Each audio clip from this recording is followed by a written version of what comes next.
자, 요한계시록 21장 24절에서 27절까지 우리 같이 함께 시작. 그리하여 구원받은 자들의 민족들이 그 도성 빛 가운데 걷겠으며 땅의 왕들이 그들의 영광과 존귀를 그곳으로 가져오리라. 또 그곳의 성문들을 낮에는 결코 닫지 아니하리니 이는 그곳에 밤이 없음이라. 그들이 민족들의 영광과 존귀를 그곳으로 가져오리라. 무엇이든지 더럽게 하는 것이나 가증한 일을 행하는 자나 거짓말하는 자는 결코 그곳에 들어오지 못할 것이며 다만 어린 양의 생명책에 기록된 자들만이라. 아멘. 요한계시록을 잘 읽다가 보면 이 미래에 우리 하나님께서 우리를 위해서 준비한 이 아름다운 나라가 이런 곳이구나 하고 참 기대가 되는 것이 21장하고 22장이지요. 근데 읽다가 보면은 눈에 딱 걸리는 게 있어요. 그게 27절입니다. 이게 뭐라고 이야기하냐면 무엇이든지 더럽게 하는 자, 가증한 자, 거짓말하는 자 그것에 들어오지 못할 것이다. 입구에서 거절될 자들을 말씀을 하고 있죠. 그리고 또 다시 22장을 쭉 읽다가 보면 와, 천국은 이런 곳이구나 하고 이렇게 쭉 읽다가 또 딱 걸리는 데가 15절이에요. 한번 딱 성경 보세요. 성경을 보면 이런 말씀이 이렇게 15절부터는 개들과 마술사들과 음행자들과 살인자들과 우상 숭배하는 자들과 누구든지 거짓말을 즐겨하는 자들은 다 바깥에 있으리라. 여기 또 눈에 딱 걸리죠. 이걸 정확하게 해석을 하지 못하면 상당히 문제가 되는 겁니다.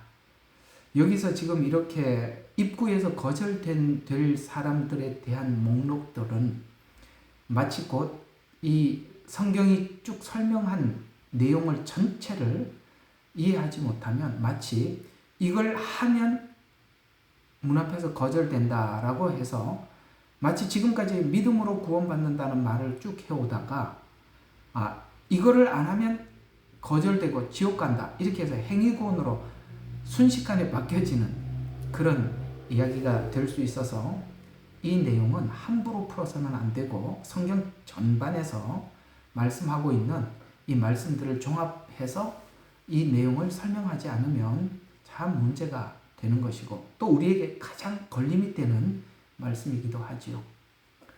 이런 내용들은 성경 전반에 대한 이해를 충분히 한 사람이 이 내용을 해석을 해야지 충분하지 못한 사람이 이 내용을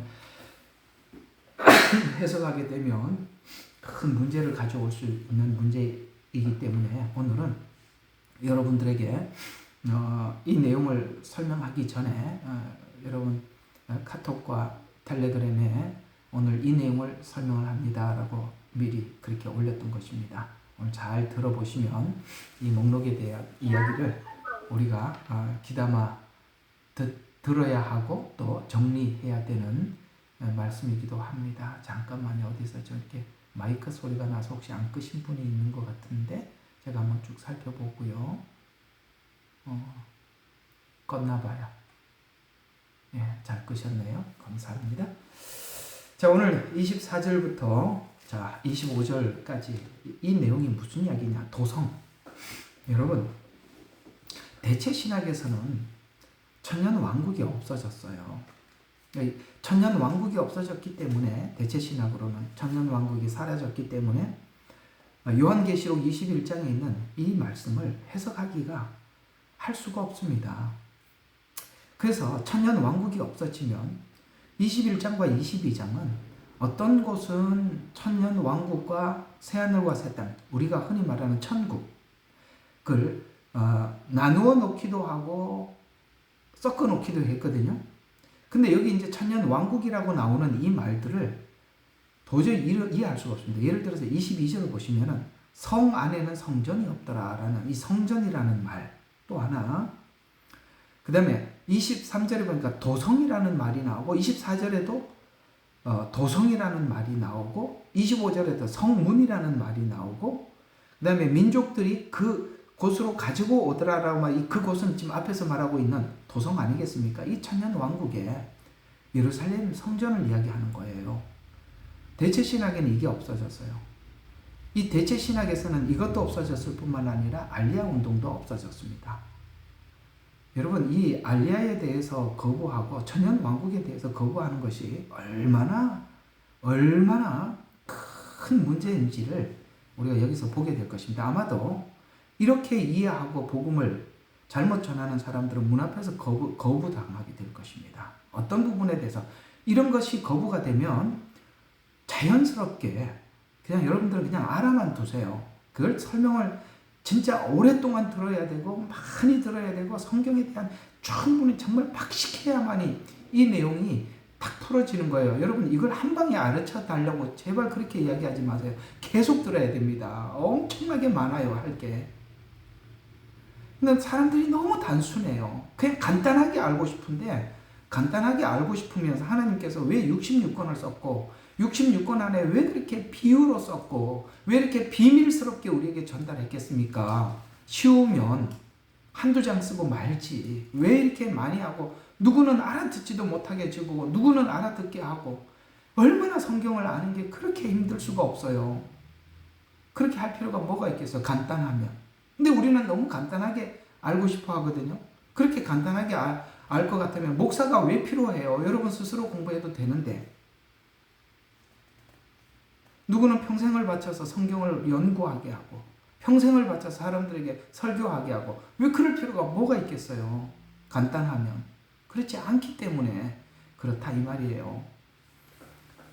그래서 자, 오늘 이야기가 이제 오늘 좀 빨리 좀 한번 해봅시다. 이거 페이지 수가 5페이지라서 오늘 이거 하고 끝이 나야 돼. 근데 중간에 멈추고 다음번에 할 수도 없고 좀 시간이 좀 걸리더라도 내일 아침에 일찍 가야 되는데 좀 빨리 끝내고 가고 싶은데 이거 그럴 수가 없는 오늘 내용을 여러분들과 하게 되었어요. 뭐 어쨌든 뭐 열심히 한번 해봅시다. 자, 오늘 24절과 25절은 이런 이야기입니다. 지금 요한계시록 21장 21절부터 25절까지는 새 예루살렘 문에 대해서 지금까지 설명을 해서 문에 대해서 쭉 설명을 해오다가 12문이 진주로 되어 있다라고 말씀하셨고 이 성은 유리 같은 순금으로 그 성 안에는 성전이 없다고 그렇게 말씀을 하셨는데 이 문은 이 문들로는 왕들이 영광을 가지고 들어간다라고 말씀하고 있어요. 여기 그렇게 말하고 있죠. 26절에 보니까 그곳의 민족들이 영광과 존귀를 그곳으로 가지고 온다라고 말하는 이곳은 바로 천년 왕국에 있을 예루살렘 문을 예루살렘을 이야기하고 있는 것입니다. 그곳에 지금 세상 나라가 있단 말이에요. 이 세상 나라에 있는 수많은 왕들이 이 성문으로 존귀와 영광을 가지고 들어가게 될 것이다. 이건 이스라엘과 수도 없이 약속하고 또 약속했던 구약 대부분 내용이 이걸 약속하고 지금까지 와서 이제 그것이 약속한 대로 성취되었다라고 구체적으로 설명을 하고 있어요. 지금 여기 요한계시록 21장에 있는 이 성은 이사야서 60장에서 예언한 말씀이에요. 이사야로 가봅시다. 이사야로 빨리 가봅시다. 모두 성경을 이사야로 보십시오. 59장.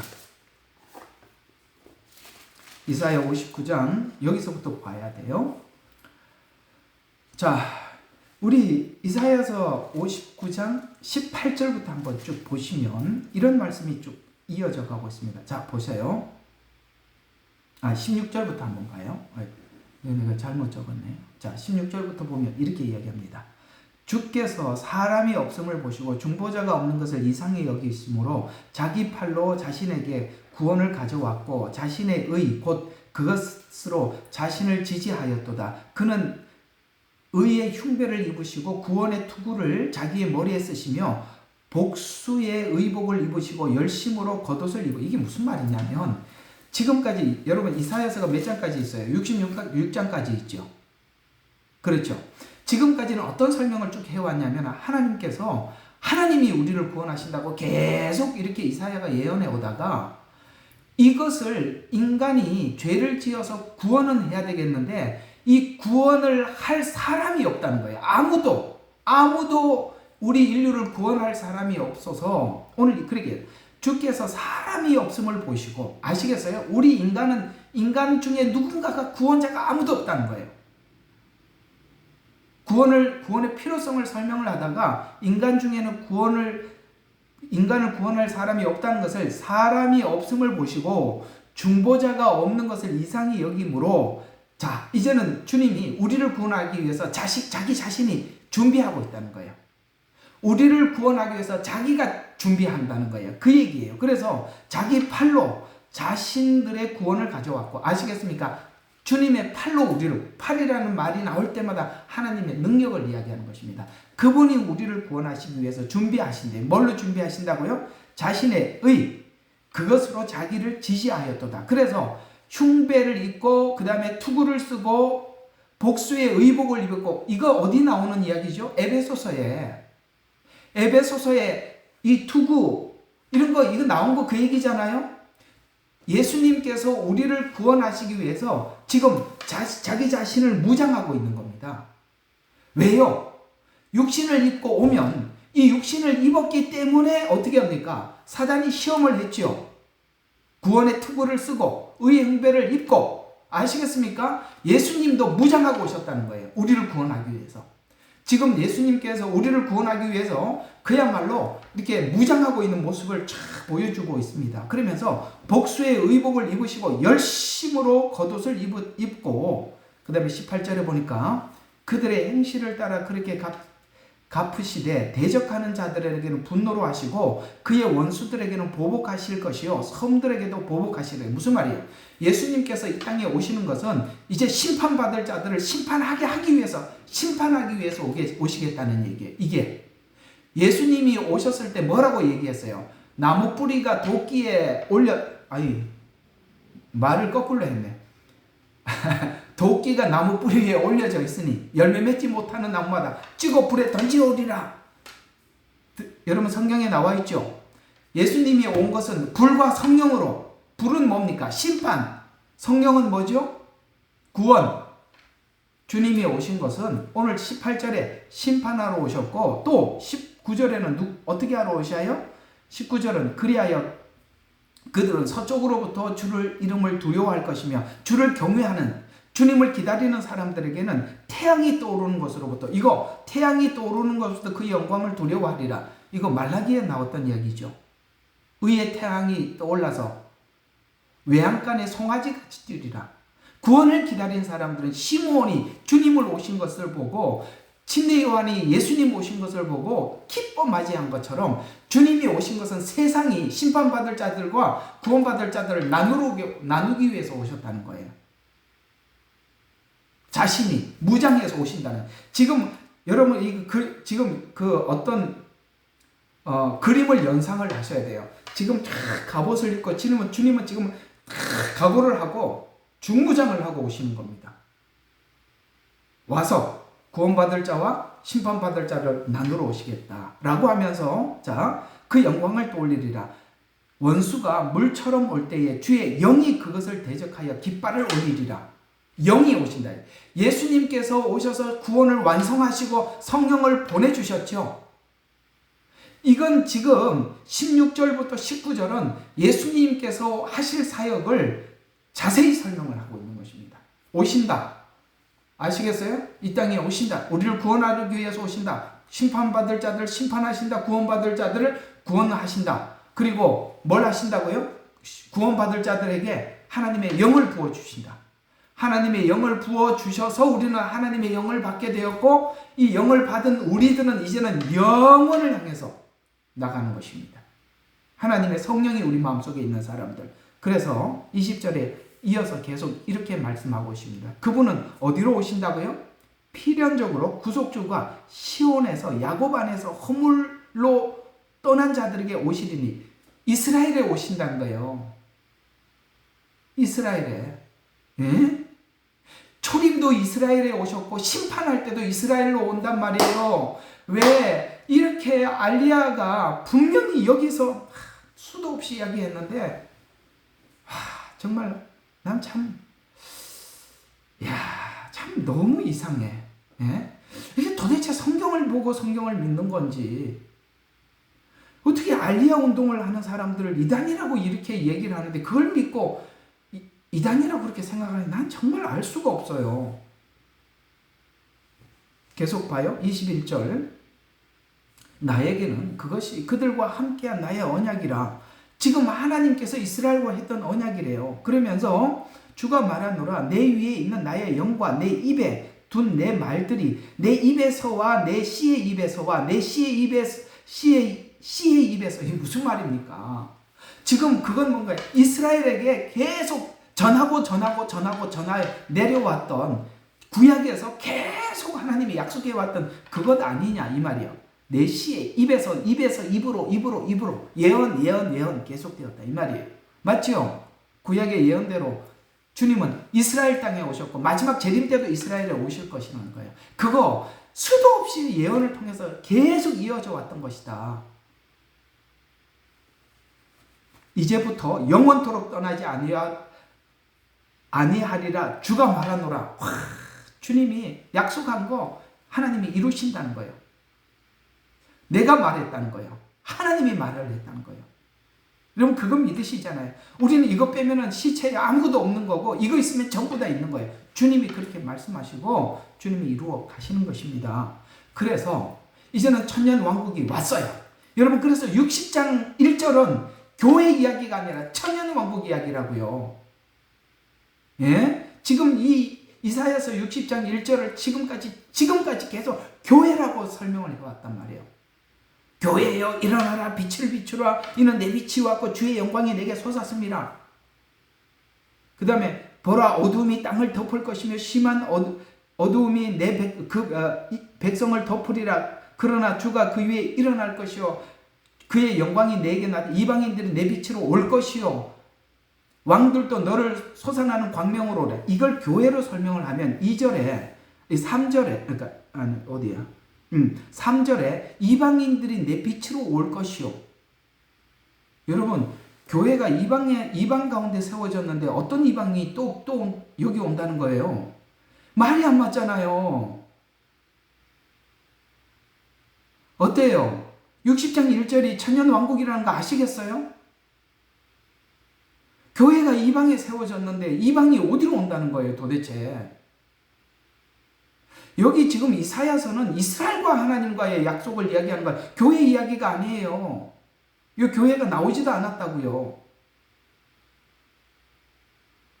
그래서 이방인들은 내 빛으로 올 것이요 또 왕들도 나의 솟아나는 광명으로 오리라. 지금 오늘 다시 그대로 넘어가서 봐요. 요한계시록에 보면 26절에 뭐라고 말했습니까? 요한계시록에 25절 자 24절부터 봅시다. 지금 이 얘기가 그대로 여기 나오는 겁니다. 이게 지금 이 요한계시록 21장 23절과 25절은 이사야서 60장 1절부터 이야기를 그대로 옮겨놓은 겁니다. 자 봐요. 이게 지금 성전 천년왕국 이야기잖아요. 그래서 자 24절 그리하여 구원받은 자들의 민족들이 그 도성의 빛 가운데로 걷겠으며 일어나라 빛을 발하라. 빛이 임했단 말이에요. 하나님 주님이 그 예루살렘 성에 임재하고 계신다는 거예요. 그래서 빛이 빛 가운데 걷겠고 땅의 왕들이 그 영광과 존귀를 그곳으로 가져오리라. 또 그곳의 성문들은 결코 닫지 아니하리니 이는 그곳에는 밤이 없음이라. 그들이 민족들의 영광과 존귀를 그곳으로 가져오리라.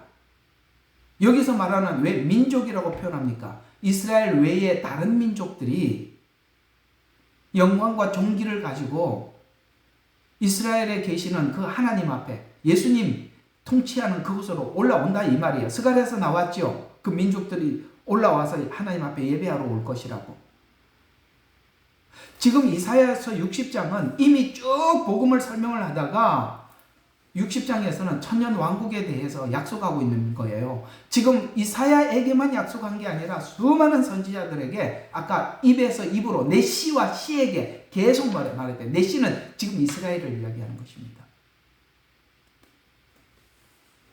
이렇게 선명하게 나와 있는데도 이걸 그게 아니라고 그렇게 이야기를 하는 거예요. 자, 지금 오늘 요한계시록 21장에서 하고 싶은 이야기가 뭐냐면 여러분 있잖아요. 저는 옛날에는 이걸 몰랐는데 지금 마지막 때가 되어서 이 상황이 오니까 왜 양과 염소의 비유를 통해서 이방 민족들을 이렇게 심판할 것인지를 말씀한 걸 이제는 더 열리고 확실해졌어요. 옛날에는 이렇게 아무리 외쳐도 사람들이 그게 그럴까라고 생각을 했겠지만 지금 보니까 양과 염소의 비유를 보니까 이것이 바로 돌감람나무와 참감람나무 이야기며 우리가 마지막 때 얼마나 성경이 대체신학으로 변형되어서 잘못된 복음으로 사람들이 성경을 이해하고 있는지를 너무나도 성경은 이렇게 예고해 두었던 거예요. 예고해 두었던 거란 말이에요. 여러분, 대체신학으로 성경을 해석하는 사람은 무조건 틀린 거예요. 그렇다 이 말이에요. 왜 그러냐면은 대체신학은 이스라엘과 끊어져 있고요. 잘 들어요. 이스라엘과 끊어져 있을 뿐만 아니라 대체신학의 공통점이 또 하나 나타나는 증상이 있는데 성화가 없어요. 오늘 여기 성화를 이야기하는 겁니다. 더럽게 하는 자들, 가증한 자들은 다 성화가 없는 사람들을 이야기하는, 오늘 그걸 내가 좀 증명해 보려고 그래요. 자, 보십시다. 여기에 이런 말이 쓱 지나갑니다. 여기 더럽게 하는 자, 가증하는 자, 거짓말하는 자, 이게 27절에 굉장히 난해한 구절이 될 수 있어요. 왜냐하면 끝에 이런 말, 다만 어린 양의 생명책에 기록된 자들만이라라고 딱 한정을 지어요. 그러면 보세요. 하나님의 어린 양의 이름이 기록된 자들은 주님께서 주시는 복음을 가감없이 가증되지 않게 받을 것이다. 속이지 않는다. 진심으로 받게 될 것이다. 하나님 앞에 예정된 사람들은 성경을 변개하거나 마음대로 해석하지 않는다는 이야기가 되는 건데 왜 그러냐? 이거 예정론에 관한 메시지가 로마서 8장에 나오거든요. 로마서 8장으로 가봅시다. 여기에 답이 있어요. 이 말의 답이 로마서 8장에 있다 이 말이에요. 자, 로마서 8장 한번 봅시다. 자, 예정된 자들에 대해서 로마서 8장에는 모든 구원의 과정에 동의가 되는 사람들. 지금 구원을 지금 우리 로마서 지금 하고 있죠. 3장까지 왔죠. 3장, 4장, 5장, 6장, 7장까지 여러분들 계속 동의가 될 겁니다. 여기서 빠져나가질 않아요. 여기에서 성경의 말은 그대로 동의하는 사람들이에요. 여기에 빠져나가는 사람들은 다 하나님의 말씀에 동의하지 않는 사람들이에요. 그래서 성경에 보면은 동의하지 않을 것을 예측을 합니다. 동의하지 않을 것을 예측을 해서 만일 그렇다면, 그렇다면 이런 말들을 계속 하는 겁니다. 왜? 빠져나가는 사람들을 붙잡아 보려고. 앞으로 로마서 계속 하다 보면 나와요. 이해가 가요? 그거는 이제 하면 여러분들 더 깊어질 거고, 여러분 여기 8장까지 동의한다는 것은요, 그 중간중간에 예를 들어서 로마서 5장에 보면 성화에 대한 이야기가 나옵니다. 자, 로마서 5장의 성화가 어떻게 나오느냐 하면 이렇게 나옵니다. 자, 예수 믿고 구원받은 사람들은 반드시 이런 일이 있다라고 이것도 동의하는 거예요. 자, 그러므로 5장 1절 봅시다. 우리가 믿음으로 의롭게 되었으니, 자, 예수님 앞에 믿어서 의롭게 된 사람들은 예수 그리스도를 통하여 화평을 갖느니라. 이제 화평을 도모한다는 거예요. 화평을 위해서 산다는 말이에요. 하나님이 기뻐하지 않는 일은 하지 않고 하나님 기뻐하는 일은 하는 일에 하기를 위해서 굉장히 노력한다는 거예요. 화평을 갖느니라. 그래서 또 그분으로 인하여서 우리가 서 있는 은혜 안에 믿음으로 나아가며 하나님의 영광의 소망은 뭡니까? 로마서 우리 요한계시록 오늘 여기 이야기했는 천년 왕국과 새하늘과 새 땅을 바라보면서 즐거워한다 이 말이에요. 맞죠? 여러분 그날을 바라보면 이거 동의가 다 된단 말이에요. 하나님 앞에 예정된 사람들은 다 동의가 되는 이야기들이라 이 말이에요. 우리는 다른 거 가지고 즐거워하지 않아요. 그날을 소망하면서 즐거워하는 사람들이에요. 그러면서 또 이뿐만 아니라 주님께서 우리를 성화시키기 위해서 환난을 준대요. 반드시 이 환난이 필요하다는 걸 여러분 동의하시죠? 여러분 이대로 우리 성화되지 않는다는 건 알잖아요. 환난에 동의한다는 거예요. 환난 중에서도 즐거워한대요. 왜? 반드시 예수 믿고 진짜 복음을 가진 사람들은 그 마지막 때를 기다리고 있어요. 소망을 가지고. 그래서 그 그날 주님과 함께 살 날을 생각하면서 환난 중에서도 즐거워한대. 왜? 내가 그걸 교정을 해야 되니까. 그 교정하기 위해서 하나님 환난 주는 것을 하나님 싫어하지 않고 감사합니다. 즐겁게 받아들인단 말이에요. 환난은 인내를 하나님께서 그걸 완성할 때까지 간다는 거예요. 그러면서 인내는 연단은 소망을 이루는 줄 알미라. 아시겠습니까? 왜요? 하나님의 사랑이 부어졌기 때문에. 하나님 앞에 예정된 사람들은 다르대요. 이렇게 다르다 이 말이에요.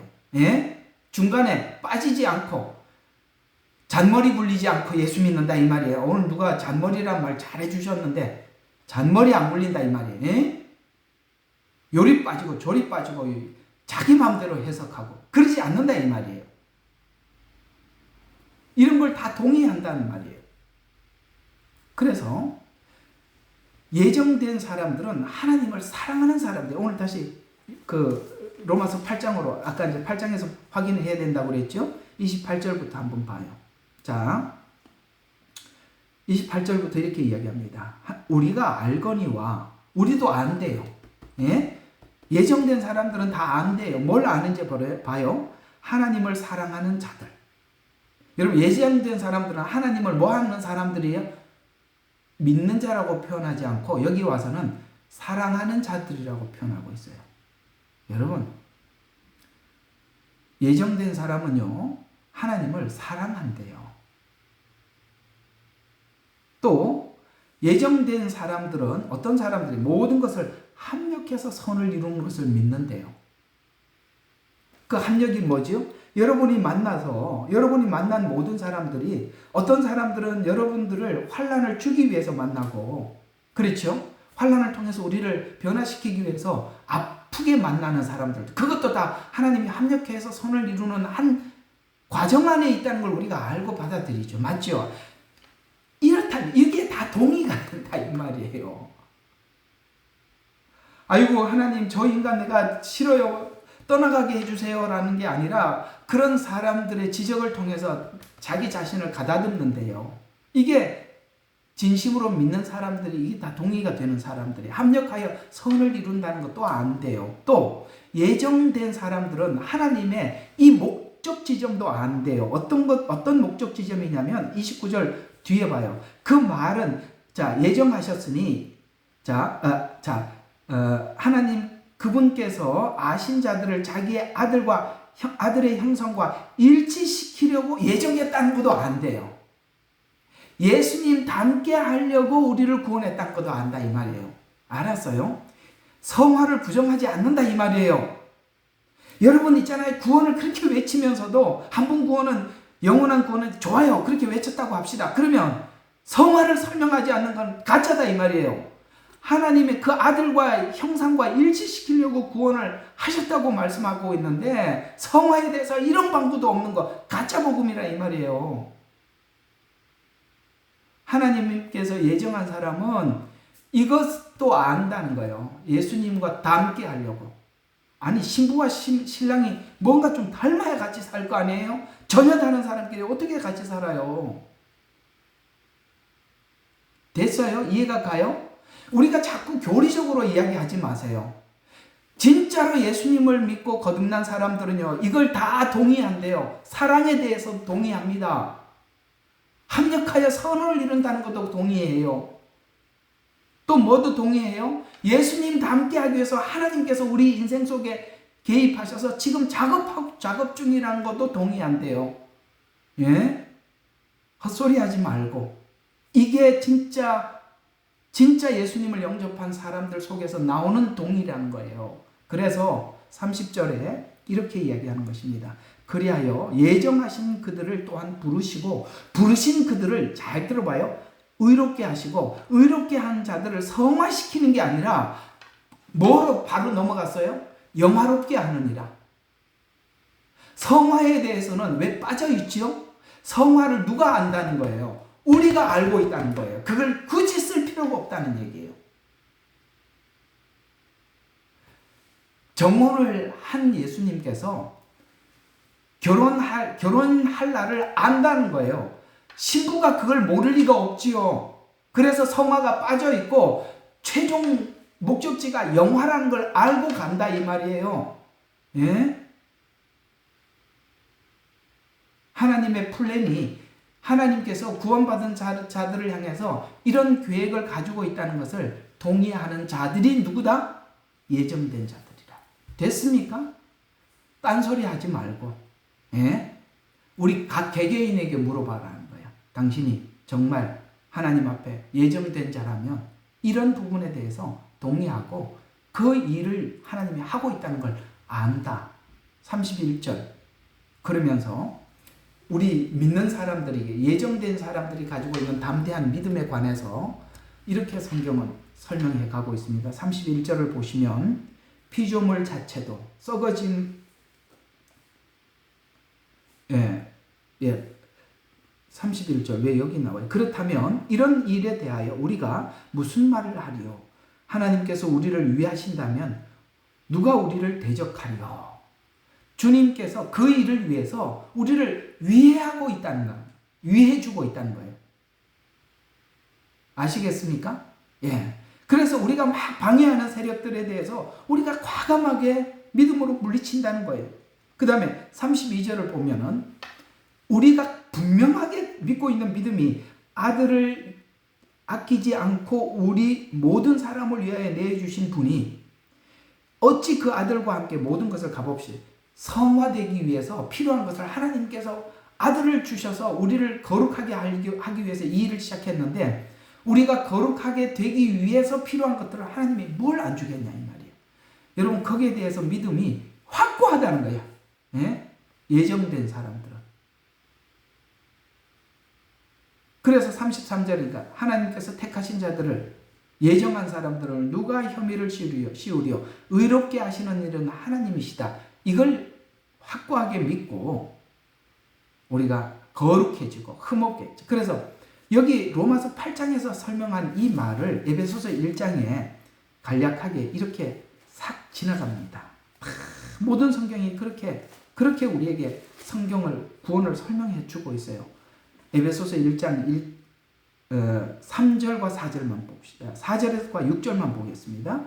하나님께서 세상의 기초를 놓으신 이전에 창조 이전을 이야기하는 것입니다.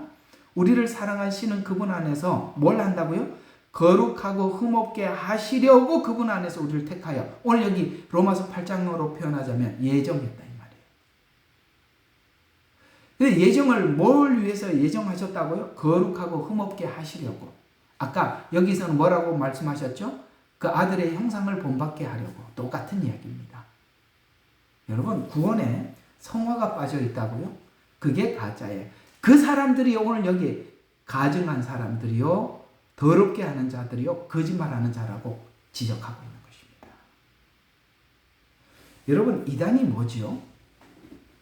이단은 우리 기성교회 이단 분별하고 선별하고 이러는 데서 이단을 그 사람들이 이단이라고 분별해 놓으면 하나님께서 마지막 때 그 이단 분별소에서 분별을 했으니까 너 이단이니까 오지 마라. 너는 이단 아니다. 여러분 우리가 만든 이단과 하나님이 분별하는 이단이 같나요? 속지 마세요. 우리가 이단이라고 분별해 놓으면 하나님도 이단이라고 분별해야 됩니까? 이단이라는 말이 얼마나 무서운 이야기인지 아세요? 이단이라는 말은 한자예요. 달을 이 끝단이라는 거예요. 놀랍게도 여러분 이 요한계시록 21장 27절에 문 앞에서 거절당하는 사람들입니다. 이게 이단이에요. 달을 이 끝단 끝에 가서 거절당한다 이 말이에요. 지금 거절당하는 게 아니라 끝에 가서 거절을 당하는 그 문 앞에서 뒤돌아가. 아시겠습니까? 들어오지 못하리라. 무섭지요? 근데 여기에 들어오지 못하는 사람들을 사실은 오늘 여기 본문대로 표현하자면 성화를 거부하는 것은 사실은 칭의가 되지 않았다는 증거입니다. 맞죠? 성화에 대해서 관심이 없고 성화에 대해서 요리조리 마음대로 성경을 해석해가면서 성화에 대해서 거부한다는 것은 칭의에 대해서 거듭남 자체가 안 된 사람들이에요. 지금까지 거짓말해온 겁니다. 가증한 사람들입니다. 성경대로 더러운 사람들이라는 이 말이에요. 자, 그래서 오늘 그대로 다시 26절을 한번 보시면 생명책에 기록된 자들만 들어갈 수 있는 곳이다 라고 말씀을 하셨는데, 성경에는 이 생명책에 기록된 사람들에 대해서 몇 군데 우리에게 소스를 주는 데가 있어요. 그게 빌립보서 4장 3절에 보면 바울은 복음에 함께 수고한 동역자들의 이름이 생명책에 있다고 언급합니다. 여러분, 우리가 복음을 전한다는 것은 내 안에 주님이 계시지 않거나 이 복음을 듣지 못하면 지옥 간다는 사실에 대해서 가슴 아픈 마음이 있거나, 아시겠어요? 영혼들이 예수님을 알지 못하면 최후가 어떻게 된다는지를 알고 그들을 불쌍히 여기는 마음이 없으면 복음을 들고 나갈 수가 없어요. 복음을 들고 가서 외친다는 그 자체는 우리 속에 주님께서 이 땅에 성육신하셔서 이 땅에 우리를 구원하려 오시는 그 마음과 같은 마음을 가진 사람만이 할 수 있는 일이에요. 공감하면 아멘. 맞지요? 예, 그렇습니다. 저도 그렇습니다. 저도 예수님을 만나고 보니 이 복음을 전하는 일에 부담이 돼서 견딜 수가 없습니다. 그래서 제가 선교사로 하나님 앞에 헌신하기로 결정을 했어요. 그래서 지금까지 그 길을 걷습니다. 우리가 복음을 알고 나면 복음을 알지 못해서 하나님 앞에 심판받을 자들을 우리가 불쌍히 여기칠 수밖에 없어요. 그렇죠? 그래서 오늘 여기 바울이 그 얘기하는 거예요. 바울은 복음에 함께 수고한 동역자들은 하나님의 이름에 생명책에 이름이 기록되어 있다라고 말하는 겁니다. 주님도 그렇게 말씀하셨어. 나를 위해서 부모와 친척과 아비집을 떠나서 나와 함께 하는 사람들은 천국에 들어가지 못할 자가 아무도 없다는 말은 복음을 전했기 때문에 천국에 데리고 간다는 얘기가 아니라 복음을 받은 사람들이 그렇게 반응할 수밖에 없다는 거예요. 맞죠? 여러분, 우리가 예수 믿고 난 뒤에 여러분 부모와 가족과 형제들이 하나님 앞에 마지막 심판받을 것에 대해서 아무렇지도 않을 사람이 여기 누가 있냐 이 말이에요. 오늘 여기 빌립보서 4장 3절의 말을 아시겠습니까?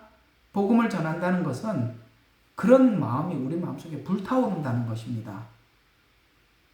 또 요한계시록 3장 5절에 보면 이기는 자는 이와 같이 흰옷을 입을 것이요 내가 그 이름을 생명책에서 결코 지우지 아니하리라. 여러분, 우리가 하나님 앞에 너 이걸 이겨야 한다라고 말씀하셨을 때 우리가 그걸 극복하고 해결해야 된다는 걸 우리가 안다면, 여러분, 이게 하나님께서 우리에게 주신 그 꼭 필연적으로 하고 넘어가야 된다는 이런 우리의 어떤 죄악을 하나님께서 넘어가야 한다고 말씀하셨을 때 그것을 싸우지 않을 사람이 누가 있냐 이 말이에요.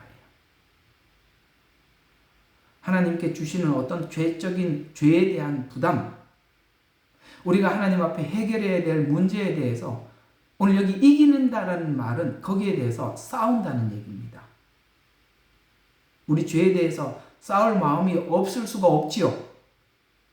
말 이해가 가십니까? 우리는 하나님께서 주시는 어떤 죄에 대한 지적에 대해서 우리는 끊임없이 싸웁니다. 그래서 이기는 자라는 표현을 한 거예요. 싸운다는 얘기예요.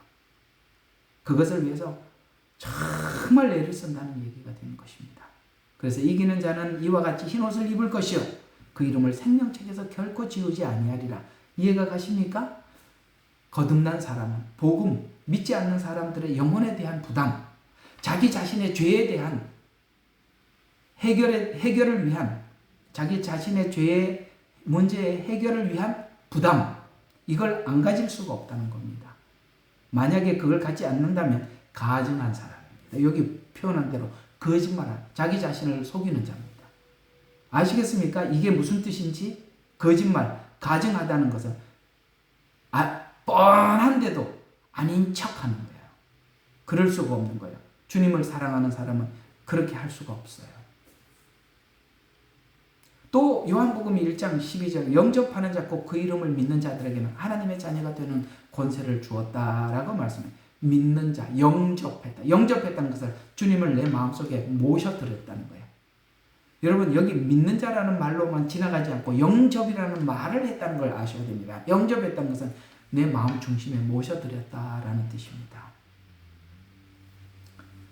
자, 그 다음에 27절 21장부터 22장은 마지막 성도들이 얻을 영광을 말씀하다가 20장에 사단의 멸망과 백보자 심판을 통해서 모든 심판이 끝난 것 같이 말씀을 이어가다가 갑자기 그 성에 들어가지 못할 자들을 21장과 22장에서 밝히면서 최종적으로 들어가지 못할 성향과 목록을 기록하고 있는데 여기서 이 목록을 통해서 우리는 우리 스스로를 돌아보고 정말 점검해야 돼요. 아까 말씀드린 것처럼 이단이 뭐라고요?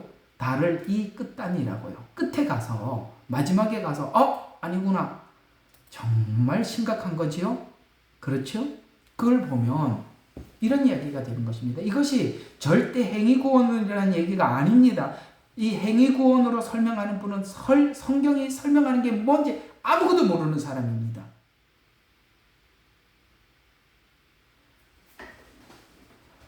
제가 얼마나 흥분했는지 어질어질합니다. 정신 똑바로 차리고 들어요. 너무 열불이 나서 하도 엉터리고 듣는 여러분들도 너무 답답해서 하는 소리예요. 아무것도 모르니까 거짓말 안 하면 천국 가지요. 그러면 믿어야 천국 간다는 말하고 완전히 충돌하잖아요. 그 말이 아니라 이 말이에요. 성경은 최종적인 이야기예요. 최종적. 자, 그러면 이게 무슨 말인지 한번 봅시다. 이 본문은 행위구원과 같은 느낌을 받을 수 있겠지만 믿음으로 의롭게 된 자들이 맺을 수 없는 열매들이에요. 앞에 예정된 자들이 이해하는 복음과 전혀 다르게 예정되지 못한 자들은 성화에 동참하지 않고 하지도 못하는 겁니다. 이해가 갑니까? 이해가 가요? 한 달란트 받은 사람은 성화에 대해서 완전히 거부하는 거예요. 그래서 땅에다 묻어둔 거예요. 주신 이 복음을, 십자가 복음을 묻어두는 거예요. 자기를 위해서 아무 데도 쓰지 않는 것입니다. 그건 복음에 대해서 완전히 오해를 하는 거예요. 교리적으로 이렇다 저렇다 따지기만 하고 앉아있지 그 복음이 자기에게 아무런 영향을 주지 못하는 겁니다. 2달란트, 5달란트 받은 사람은 그 복음이 자기에게 영향을 주어서 아시겠습니까? 하니까 남기더라는 거예요. 여러분 예수 믿고 변화되지 않는다는 건 있을 수 없는 일이라 이 말이에요. 예정되지 못한 사람들은 성화에 동참하지 않습니다. 그리고 하지도 못합니다. 1달란트 받은 사람이 바로 그런 사람입니다. 그래서 오늘 여기에 들어가지 못할 자들에 대해서 더럽게 하는 자와 가증한 일을 행하는 자라고 이렇게 표현을 하고 있습니다. 더럽다는 것은 아직 죄를 용서받지 못한 더러운 상태에 있는 것을 의미하는 것으로 더럽다는 말 이꼴 가증하다는 말이에요. 오케이? 여러분 쉽게 말해서 복음이 지적하고 있는 죄와 의에 대해서 기만을 하고 있는 것입니다. 사실 우리는 지난날 신앙이 깊지 못했을 때 하나님 말씀을 많이 기만한 적이 있어요. 그렇죠?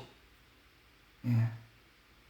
그거 분명히 하나님 앞에 죄라는 걸 뻔히 아는데도 막 아니라고 요렇게 우기고 저렇게 우기고 요렇게 설득하고 저렇게 했다 이 말이에요. 그게 오늘 이 더럽다 가증하다 같은 말이라 이 말이에요. 아시겠습니까? 이런 복음을 듣고도 거룩하고 흠없게 하시려고 우리를 구원했다고 하는데 거기에 대해서 이런 방구도 없고 부담도 없다면 그 사람은 아무런 하나님과 감각이 없고 아무 관계가 없는 사람이에요. 그래서 하나님 앞에 죄 씻음을 받지 못한 증거로 나타나는 열매가 가증함인데 진정한 회개를 통해서 회복한 자들에게 나타나는 증상은 가증함, 즉 이중성을 버리는 것으로 나타나는데 내면의 더러움이 외형의 가증함으로 나타나는 거예요. 아시겠습니까? 내 내면의 그 이중성이 나타나는. 그래서 달란트 비유에 한 달란트 받은 사람은 자신의 더러움과 가증함을 버리지 못하게 됩니다. 자신의 가증함을 묻어둔 채 외형적인 종교 생활에 전념할 수 있어요. 가증할수록 더 종교적이 될 수 있다는 거 아십니까? 가증할수록 더 종교적이 될 수 있어요. 그렇지 않는 사람들은 자기 자신에 대해서 애통하고 가슴을 치고 사는데, 그래서 우리는 참 종교적으로 열심인 사람들이 참 이상하다는 걸 참 오늘 이런 차원에서 생각해 볼 필요가 있는 것입니다. 바리새인들은 행위를 보면 겉과 속이 분명히 다른 사람, 이중성을, 여기 오늘 본문이 말한 그대로 뭐라고요? 더러운 자들, 가증한 자들이에요. 속과 그렇지요. 겉은 회칠한 무덤과 같다. 속은 썩은 시체가 있는데 겉은 회가 칠해져서 깨끗해 보이는데 속은 죽어있다 이 말이에요. 이중성을 이야기하는 것입니다. 종교생활, 오늘날 우리 신앙생활하는 우리들이 오늘 이 바리새인들과 같이 가증할 수 있다는 것, 가증하다는 것은 우리가 하나님 앞에 진심이어야 해요. 속이는 게 없어야 되는 거예요. 갈라디아서 5장 19절과 21절을 통해서 우리의 가증함을 하나님이 다 보여줬다고 이야기하고 있어요. 여기에 이 목록에 우리는 이 목록에 걸리는 어떤 문제들을 향해서 우리는 정말 몸부림을 치고 있는데 이걸 아닌 척하는 사람들이 더러운 자들이요 가증한 자들이라고 오늘 이 목록들을 쭉 설명을 해요. 얼마나 하나님 친절하십니까? 이걸 목록을 이렇게 잘 설명해 줬잖아요. 이렇게 말합니다. 육체의 일은 분명하니 곧 음행, 더러운 것, 호색, 우상숭배, 마술, 원수 맺는 것, 다툼, 질투, 분노, 투쟁, 분열, 이단, 시기, 살인, 술취함, 흥청거림. 이러한 사람들은 하나님 나라를 상속받지 못할 것이요 오늘 더럽게 하는 자, 가증하는 자, 거짓말하는 자 그곳에 들어오지 못하리라. 같은 말이잖아요. 그 나라 상속받지 못한다. 그 앞에서 거절된다. 같은 이야기잖아요. 여러분 이 목록들이 우리가 없는 게 아니에요. 우리 모두 다 있어요. 그러나 가증한 자들은 이 목록들을 애써 외면하고 진심으로 하나님을 사랑하는 사람들은 이것 때문에 우리는 너무나도 매일매일 하나님 앞에 가슴을 찢는 생활을 하고 있는 거예요. 회개하고 또 보니까 또 그게 남아있어서 하나님 앞에 몸부림치고 이런 일들이 반복되더라. 그래서 오늘 하나님은 이런 목록들을 보면서 우리 스스로 진단하라고 분명하다고 이렇게 얘기하면서 거부할 수 없지.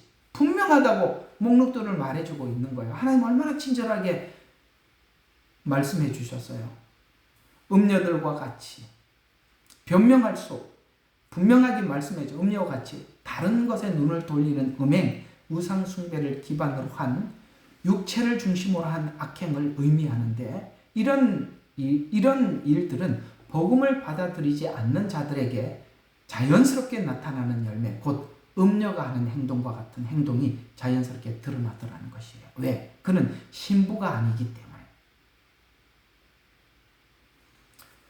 이 내용과 같은 다른 성경에도 동일하게 나타나는 열매라. 갈라디아서 5장에도 말씀하셨지만은 에베소서 5장에도 보면 5장 5절에 너희도 이것을 정령이 알거니와 음행하는 자들과 더러운 자들과 탐하는 자, 여기도 똑같은 이야기죠. 여기 요한계시록 21장 27절과 에베소서 5장 5절 똑같은 이야기입니다. 음행하는 자, 더러운 자나 탐하는 자는 다 그리스도와 하나님 나라에서 기업을 얻지 못하느니라. 똑같은 이야기. 다 그렇게 똑같이 이야기했었습니다. 음행, 더러움, 이익을 탐하는 욕심, 우상 숭배는 복음이 없는 자들에게 자연스럽게 우리 자연인들에게 나타나는 자연스러운 열매다. 이렇게 말씀하고 있는 겁니다. 하나님의 영이 없는 사람들에게 나타나는 자연스러운 열매다. 복음의 열매에는 거룩함과 화평함이 자연스럽게 따라나는 열매라고 합니다. 히브리서 12장 14절에 보면 모든 사람들과 더불어 화평함과 거룩함을 따르라. 화평은 사람을 향해서 하는 화평이요, 거룩함은 하나님을 향해서 가진 부담들이지요. 이것이 없이는 아무도 주를 보지 못하리라. 분명히 성경은 지적하고 있어요. 거룩함은 하나님과 하나된 증거며, 하나님과 하나된 증거로는 이웃과 화평이 영적 순결의 열매로 나타나는 것이다. 하나님과 맺어져 있으면 이웃과의 화평이 열매로 나타나는 것이 자연스러운 열매라는 거야. 자연스러워. 또 거짓말하는 자가 묶여 있어요. 이런 사람들은 거짓말을 하는 사람이라고 말씀하고 있어요. 어떻게 거짓말을 하는지 보십시다. 이렇게 거짓말하는 거예요. 우리가 일상에 거짓말을 한다는 말이 아니라, 거짓말하는 자는 진리를 왜곡하고 거짓을 말하는 사람을 말하는데, 놀랍게도 성경은 거짓말이 바깥에 사람에게 하는 것이 아니라 거짓말을 성경 안에서 이루어진대요. 이해가 갑니까? 죄에 대해서 돌이킬 마음은 없고 성경을 자기 편의대로 해석을 해서 성경 자체를 거짓말하는 거예요. 이 거짓말을 여기에 뒤편에 이렇게 설명을 해놨어요. 요한계시록 22장. 이거 여러분 제가 오늘 설명한 거 다음번에 또 듣고 해서 정리를 하셔요. 한 번에 못할 겁니다. 자, 22장 18절과 19절에 우리가 성경에 대해서 이렇게 거짓말을 한답니다. 22장 18절, 내가 이 책의 예언의 말씀들을 듣는 각 사람에게 증거하는, 우리들에게 이렇게 증거한대요. 누구든지 이것들에 더하면 하나님께서 이 책에서 기록된 재앙을 그에게 더하실 것이요. 여러분, 거짓말하는 사람들은 성경을 더해서 거짓말을 하는 거예요. 아시겠습니까? 자기 편의대로 성경을 해석한다 이 말입니다. 또 누구든지 이 책의 20절, 누구든지 이 책의 말씀들을 삭제하면 하나님께서 생명의 책과 거룩한 도성과, 아까 이 앞에서 거부되어 있죠. 도성과 이 책에 기록된 것에서 그의 부분을 제하여 버리시리라. 아시겠습니까? 뭘 거짓말하고 뭘 가증스럽게 여겼냐면은, 하나님을 믿는다라고 하면서 여기까지 왔는데 전부 다 자기 마음대로 짜집기 해서 믿는 거야. 아까 오늘 누가 참 말 잘해줬는데 정말 잔대가리 굴면서 예수 믿는 거예요.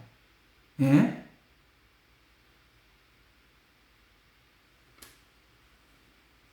큰 죄를 지으면서도 다 그 죄를 정당화하는 성경 구절만 찾아내.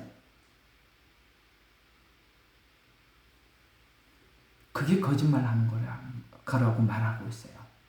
여러분, 그래서 가증하고 더러운 사람들은 성경을 변개한답니다. 마지막 때 성경에 거짓말이 나타날 것인데, 베드로도 이렇게 너희가 성경을 사사로이 풀지 말라고 그랬어요. 그렇죠? 마음대로 풀지 말라는 거죠. 성경을 변개하고. 그래서 요즘은 그런 이야기, 자유주의 신학자들이 성경을 유연하게 해석해야 된대.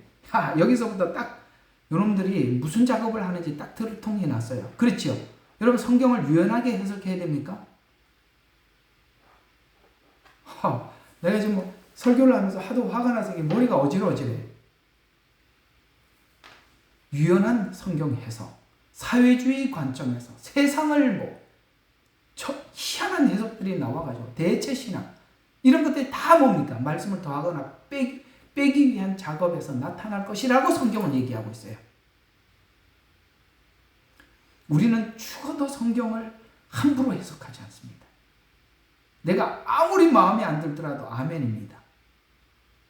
그게 생명책에 기록된 사람들이 하나님 말씀을 대하는 태도입니다. 그게 거짓말하지 않는다는 증거요, 가증하지 않다는 증거입니다. 누가 성경을 변개하는지를 요한계시록 22장 15절에 또 이렇게 이야기합니다. 개들, 점술가, 음행하는 자, 살인자, 우상 숭배하는 자, 거짓말을 좋아하는 자, 지어내는 자들. 아시겠어요? 성경을 막 변개해서 지어내요. 그들은 성 밖에 있으리라. 성경은 정확하게 말하고 있습니다. 거짓말을 좋아하고 지어내는 사람들은 성 밖에 있을 것이다. 그걸 누가 이렇게 성경을 지어내고 막 이렇게 변개합니까? 거짓말하는 자들, 자기가 자기 자신에 대해서 속이는 자들이라고 이야기를 하는데, 그런 사람들을 위해서 사단은 다 거짓말로 성경을 변개해놓고 기다린답니다. 요한복음 8장 44절에 이렇게 얘기합니다. 너희는 너희 아비 마귀에게 났으니 그는 거짓말장이요 거짓의 아비가 됨이라. 자기를 속이면 사단이 변개해놓은 성경을 가지고 이리와 이리와 괜찮아 이렇게 해도 돼 이렇게 한답니다. 아시겠어요? 왜 그무리 속에 들어가 있는지, 변개된 성경을 왜 믿는지, 내가 나를 속였기 때문에 거기 가 있는 거예요.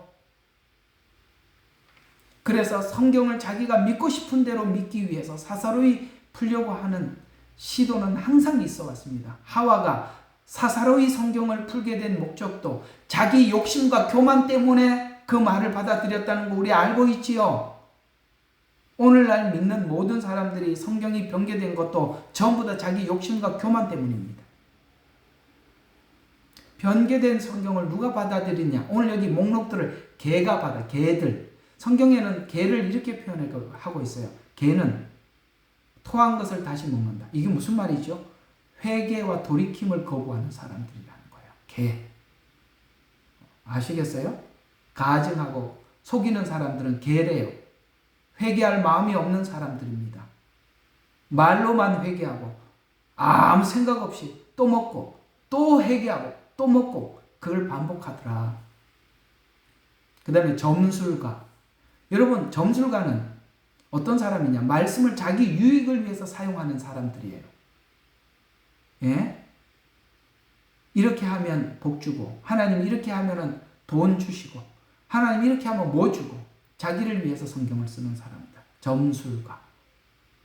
말씀을 점술가처럼 사용하는 자들로서 말씀을 진리, 권위를 인정하지 않고 자기 유익의 위한 도구로만 사용하는 사람들을 이야기하는 것입니다. 성경과 신앙을 자기 미래를 위한 필요를 찾아내거나 점술처럼 예언 정도를 찾아내려고 하는 복음의 본질과 상관이 없는 자들. 이들의 공통점은 성경을 사용하지만 성경과 다른 본질의 믿음을 가지고 있는 사람들. 아시게 성경과 같은 믿음이 아닌 다른 믿음을, 소원을 가지고 있는 자들을 의미하는 것입니다. 또 하나, 음행하는 자들. 이런 사람들은 욕정과 욕망에서 돌이킬 마음이 없는, 이런 모든 열매는 복음이 없는 사람들에게 나타나는 증상들이에요. 이들은 자기 정욕적이고 자기 중심적인 사람들입니다. 그래서 자신의 쾌락과 정욕을 더 사랑하며 돌이킬 마음이 없는 사람들을 이야기하는 것입니다. 이 목록들은 복음이 없는 자들에게 나타나는 증상들을 오늘 요한계시록 21장 27절과 22장 15절에 쭉 설명을 해 놓은 것입니다. 이 목록들은 복음이 없는 사람들에게 나타나는 증상으로서 복음이 없으면 행위와 삶에서 여전히 죄 아래 지배를 받는다라는 이야기가 되는 것입니다. 이런 자들을 향해서 분명히 성경은 우리에게 이렇게 큰 소리로 외치고 있어요. 서로 거짓말하지 말라. 옛사람의 그 행위를 벗어버려라. 이렇게 외치고 있어요. 너 자신에 대해서 속이지 마라. 거짓말하지 마라. 그 행위를 버려라. 이 외침에 대해서 여러분 어떻게 생각하십니까?